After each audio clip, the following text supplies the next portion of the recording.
By his look and the power of his presence, he effected subsidence of the mind and the experience of the one perfect reality. He often said that the true teaching was in silence, but this does not mean verbal expositions also were not given. And although he authorized many different methods of spiritual practice, he, however, laid the greatest emphasis on the path of self-inquiry.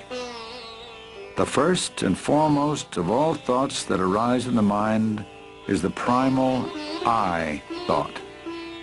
It is only after the rise or origin of the I thought that innumerable other thoughts arise. Search by means of a deeply introverted mind wherefrom this I arises.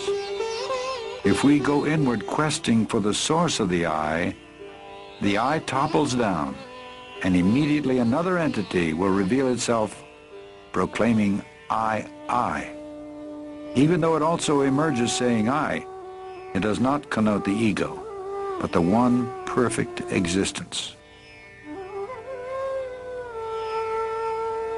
People of all religions came to him, and he never advised any of them to change their faith or abandon their creeds.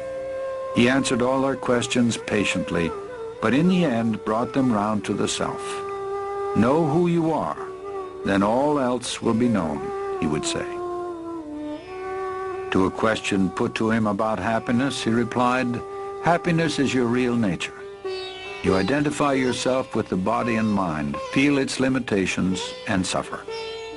Realize your true self in order to open the store of unalloyed happiness.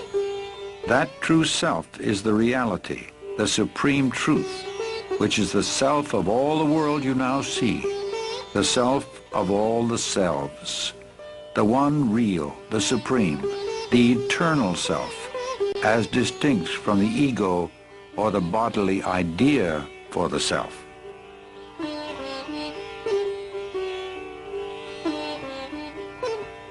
He never advised anyone to renounce their families or move to the forest. The obstacle is the mind, he would say. It must be got over whether at home or in the forest. And why should your occupation or duties in life interfere with your spiritual effort? By giving up activities is meant giving up attachment to activities or fruits thereof, giving up the notion, I am the doer. The practice of his teaching doesn't require outward rituals or ceremony. It takes one straight to the source of one's own being, which is the source from whence all religions spring and must ultimately resolve. It can be practiced by men and women of all walks of life, regardless of their environment.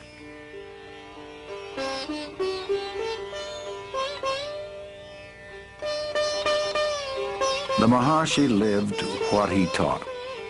In fact, his life was the most perfect demonstration of the supreme state of self-realization. And although he was fixed in the permanent state of pure awareness, his body was subject to the laws of nature.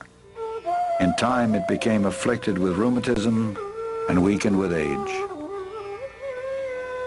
Early in 1949, a small nodule appeared below the elbow of his left arm. It was surgically removed.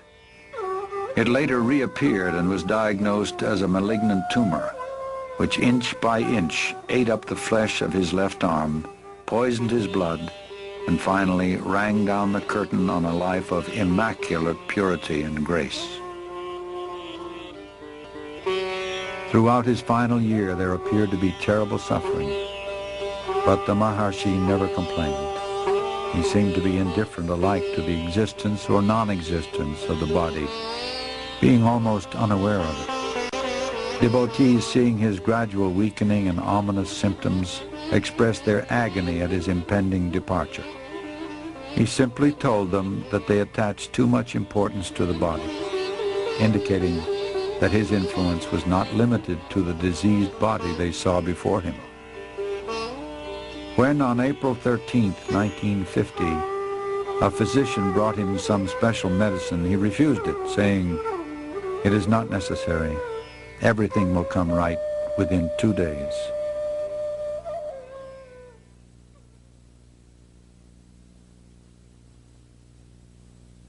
The next day, a long crowd filed past the open doorway. The disease-racked body they saw there was shrunken, the ribs protruding, the skin blackened. It was a pitiable vestige of pain. And yet, at some time during these last days, each received a direct, luminous, penetrating look of recognition, which was felt as a parting infusion of grace. They say that I am dying, but I am not going away. Where could I go? I am here. He repeated this several times, implying clearly that the end of his body would not interrupt the grace and guidance. And that evening, moments before the end came, unexpectedly, a group of devotees sitting outside the hall began singing Arunachala Shiva. On hearing it, Sri Bhagwan's eyes opened and shone. He gave a brief smile of indescribable tenderness. From the outer edges of his eyes, tears of bliss rolled down. One more deep breath, and no more.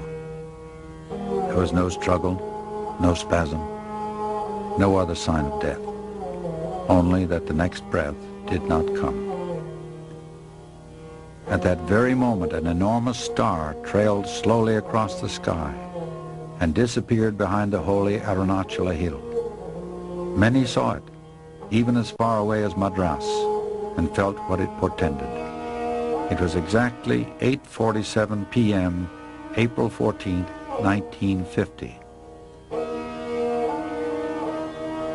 Next day, a pit was dug and the body interred with divine honors. The crowd, packed tight, looked on in silent grief.